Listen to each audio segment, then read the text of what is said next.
वारी म्हणजे भक्तीचं एकात्मिक रूप. म्हणजेच एक प्रकारे वारी म्हणजे फक्त आणि फक्त भक्तीच. या इथं मनुष्य जातीची असंख्य रूपं एकाच विठ्ठल रूपात एकात्मिक झालेली आढळतात.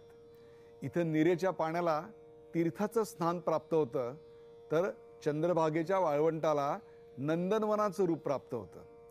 इथं चैत्रात आणि माघातल्या एकादशीला कन्नडिगांच्या वारकऱ्यांचा मेळा पंढरपूरला भरतो, तर आषाढातल्या एकादशीला महाराष्ट्रातली अवघी वारकरी संप्रदाय त्या ठिकाणी विठ्ठुनामाचा गजर करतो.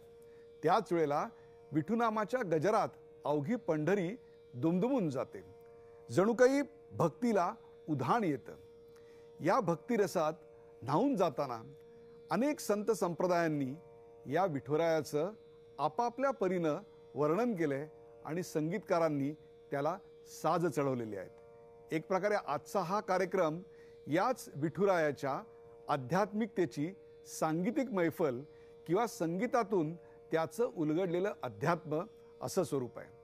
त्यासाठीच आपण विशेष आमंत्रित केलेलं आहे आग्रा घराण्याच्या प्रतिभावान गायिका अपर्णा केळकर यांना. अपर्णाजी, आपलं स्वागत. नमस्कार.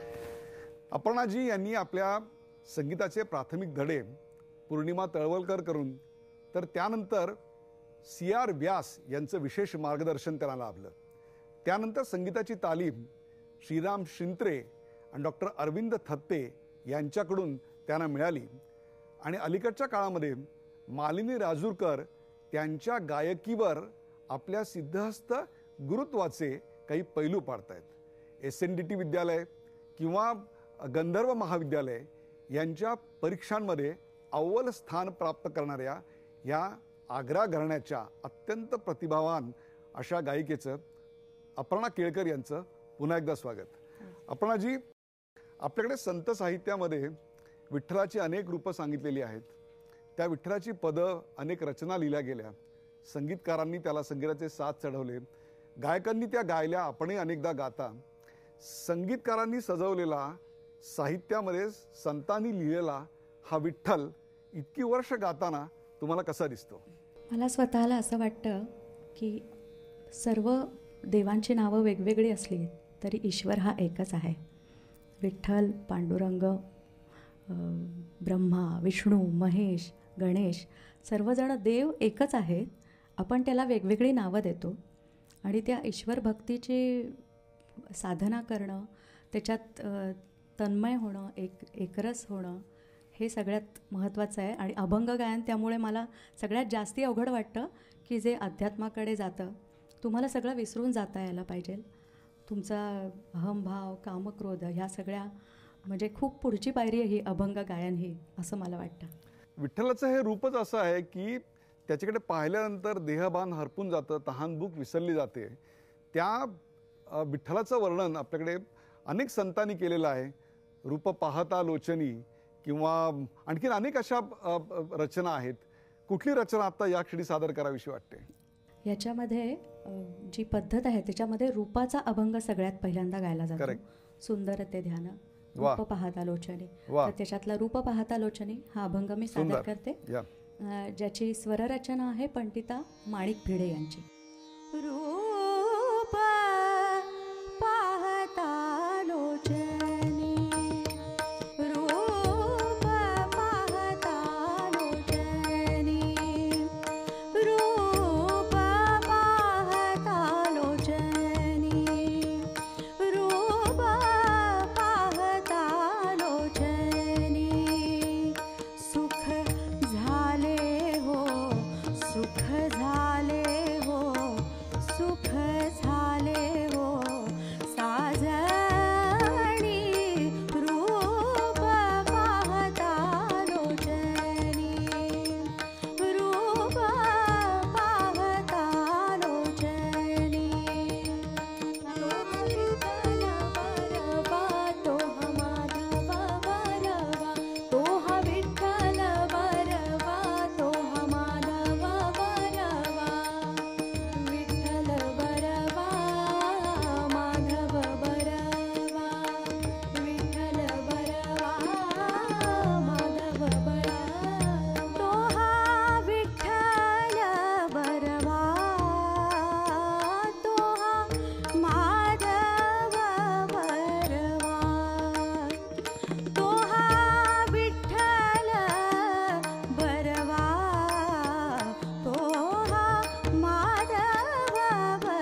पाहता लोचनी सुख झाले हो साजणी. ज्याच्या मुखी सदैव रामकृष्ण हरी तोच खरा वार करी.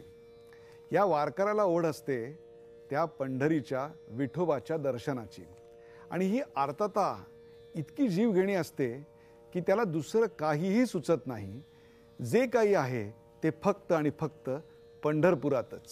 आणि त्या पंढरपुराच्या दिशेनं मग त्याची वारीमधली पदयात्रा एक प्रकारे त्याच्या आयुष्याची आनंद यात्रा बनते.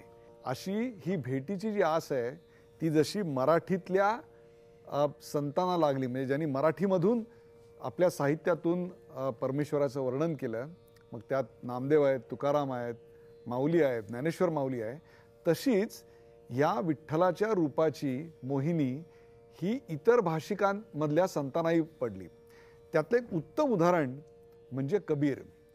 कबीरांना आपल्या रचनातून या विठ्ठलाचं वर्णन करण्याचा मोह काही आवरला नाही.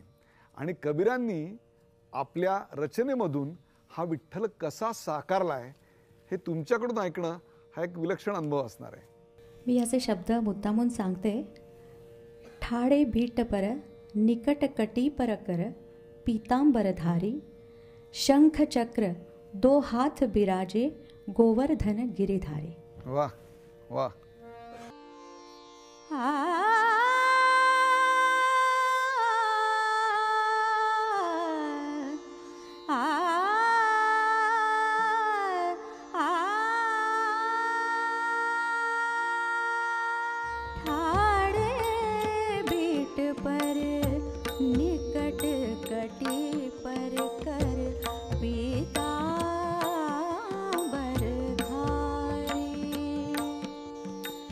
शंख चक्र दो हाथ बिराजे शंख चक्र दो हाथ बिराजे गोवर्धन गिरिधारी गिरिधारी ठाड़े बीट पर निकट कटी पर कर पीता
रचना कोणाची असो, नामदेवांची असो, तुकारामाची असो अथवा कबीराची, परमेश्वराच्या भक्तीचा रस किती ओतप्रोत भरला याचं उत्तम उदाहरण म्हणजे ही रचना होती. आपल्याकडे जेव्हा जेव्हा संत रचना सादर केल्या जातात त्यावेळेला साधारणतः भजनी ठेका त्याला वापरला जातो. मला एक तुम्हाला प्रश्न असा विचारायचा आहे की ओवी आणि अभंग याच्यामध्ये नेमका फरक काय, आणि दुसरं एखाद्या संताच्या पदासाठी म्हणून जेव्हा आपण रागाची किंवा तालाची मांडणी करतो, रचना करतो किंवा निवड करतो सुरुवातीला, त्याच्या मागचे निकष किंवा ते कसं गणित जमतं? ओवी हा एक ज्ञानेश्वरांच्या पूर्वीच्या काळापासून प्रचारात आलेला एक छंद आहे आणि ओव्यांची गुंफण होऊन अभंग बनतो. वा. हां, तर एक ओवी मी सादर करते. नामदेवांची ओवी आहे, ज्याच्यामध्ये लय असते. ओवीमध्ये लय असते पण ताल असतोच असं नाही. त्याला एक गेय काव्य आहे गीतासारखं. ते हे शब्द पाहिले आणि माझ्या मनात ती चाल निर्माण झाली, तशीच तुम्हाला सादर करते. नेरे पांडुरंगा आपुलिया गावा, नेरे पांडुरंगा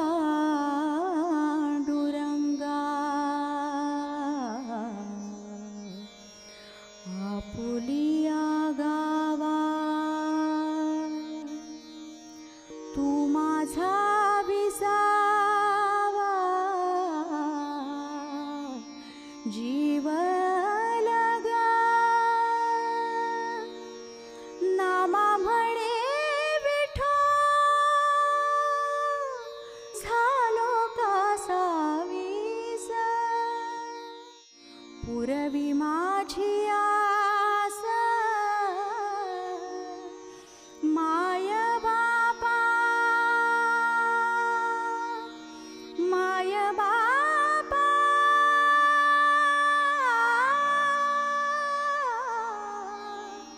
माय बापा,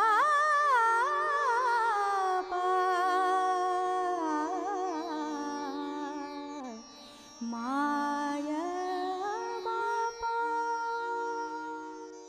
अशा अनेक ओव्यांची एखादी अभंगाची रचना बनते. अशा एखाद्या अभंगाचं सादरीकरण तुमच्याकडनं पाहायला आवडेल की ज्याच्यामध्ये अशा ओव्यांचं एक अभंगात रूपांतर झालेलं आहे आणि ते आमच्या समोर तुम्ही सादर करा. मी एक वेगळा अभंग सादर करते. साधारणतः अभंग म्हणजे भजनी ताल हो असं एक समीकरण आहे. तर पुण्यातल्या ज्येष्ठ संगीतकार वर्षा आंबेकर यांनी शुद्ध सारंग आणि श्याम कल्याण अशा रागाचं एक छान कॉम्बिनेशन करून द्रुतएक तालामध्ये एक अभंग केला आहे तुकाराम महाराजांचा, आणि त्याला एक बंदिशीची ट्रीटमेंट दिली आहे. रागसंगीतातले बंदिशीसारखी त्याला ट्रीटमेंट केली. तो सादर करते.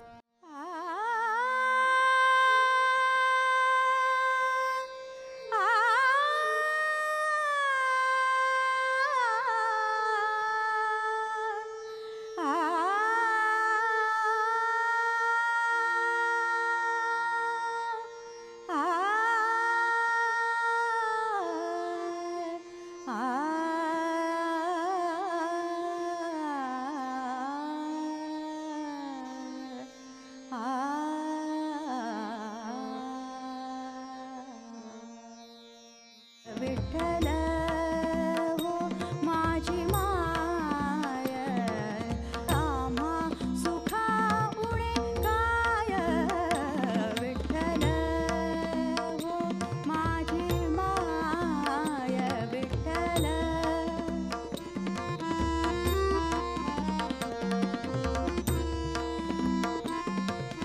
घेतो अमृताची धनी, घेतो अमृताची धनी. आ आ आ आ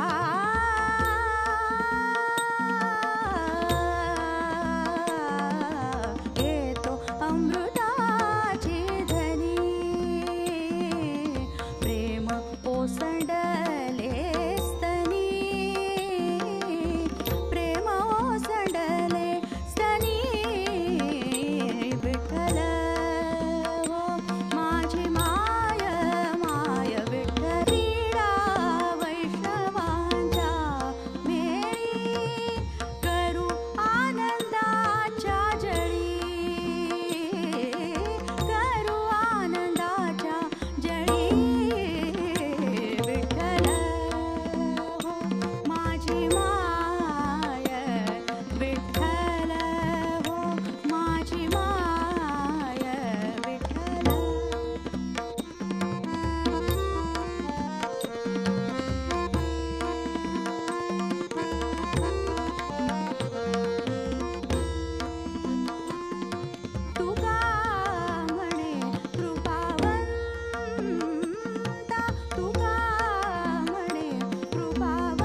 आपण इतके वर्ष या सगळ्या रचना सादर करतायत, आपण स्वतः कधी पंढरीला गेलायत, पंढरपूरच्या विठोबाचं दर्शन घेतलंय? काय होता अनुभव? वर्णन करता न येण्यासारखं आहे, ते अवर्णनीय आहे सगळं.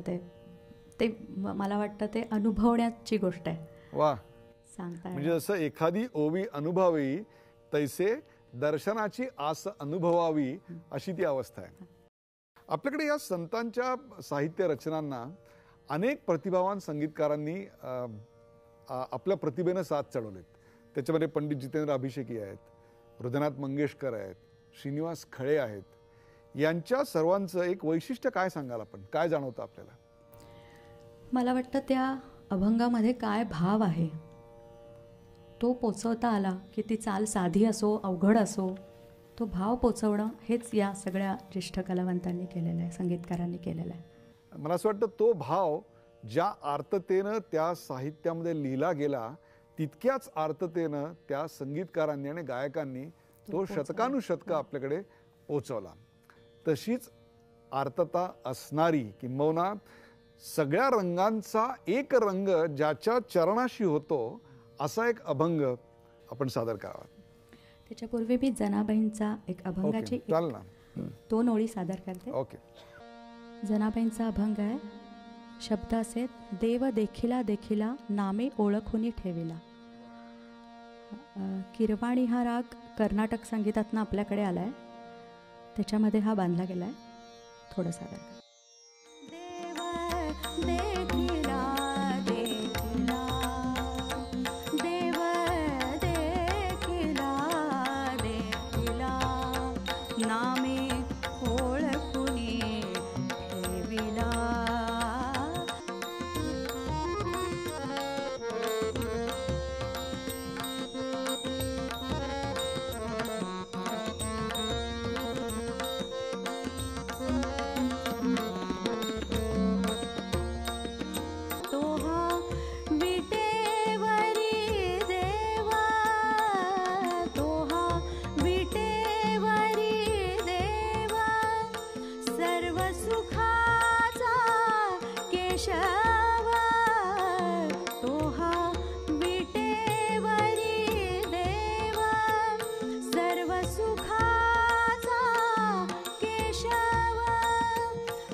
विठ्ठल हो माझी माया, अशी साद घालतायत ते सगळे जे संत आहेत ते आपल्याकडे पुरुष संत आहेत. म्हणजे त्याच्यामध्ये ज्ञानदेव आहेत, तुकाराम आहेत, नामदेव आहेत, अनेक आहेत. परंतु आपल्याकडे अशा अनेक संत साहित्यामधल्या स्त्री संतांनी केलेल्या रचना आहेत. त्याच्यामध्ये सोयराबाई आहे, मुक्ताई आहे, जनाबाई आहे. यांच्या रचनांचं वेगळेपण आणि वैशिष्ट्य काय वाटतं? एक स्त्री संत विठ्ठलाकडे कसं पाहते? मला वाटतं ह्याच्यामध्ये स्त्री आणि पुरुष असा काही भाग नाही आहे. हा भक्त आहे. भगवंताकडे भक्त जातो, त्याच्यात स्त्री पुरुष असा काही मला स्वतःला फरक वाटत नाही. एक माणूस, एक भक्त. म्हणजे या ठिकाणी जातीभेद, भाषाभेद, लिंगभेद हे सगळं जिथे गळून पडतं ह्याच्यामध्ये सर्व अशी धर्म अवस्था. समभाव असाही आहे. असा आहे. हा सोयराबाईंचा अभंग पंडिता किशोरीताई आमोणकर यांनी अजरामर केलेला आहे. सगळ्या तरुण पिढीला सर्वांनाच हा अभंग अगदी मनपूर्वक आवडतो. तो सादर करते. अवघा रंग एक अवघा रंग एक झाला.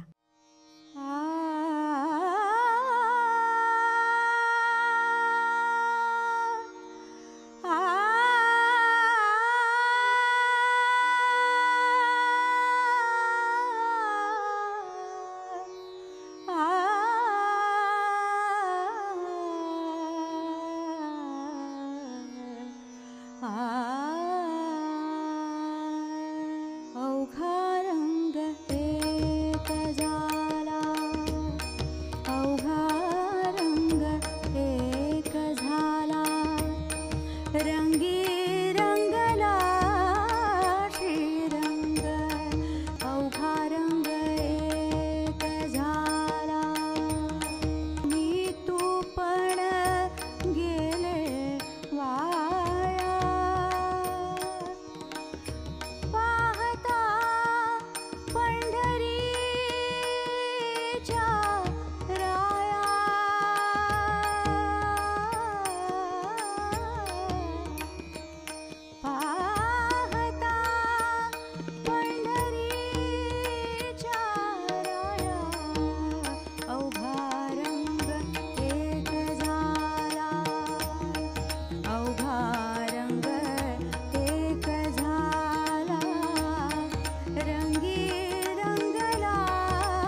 झी 24 तास रहा एक पाऊल पुढे.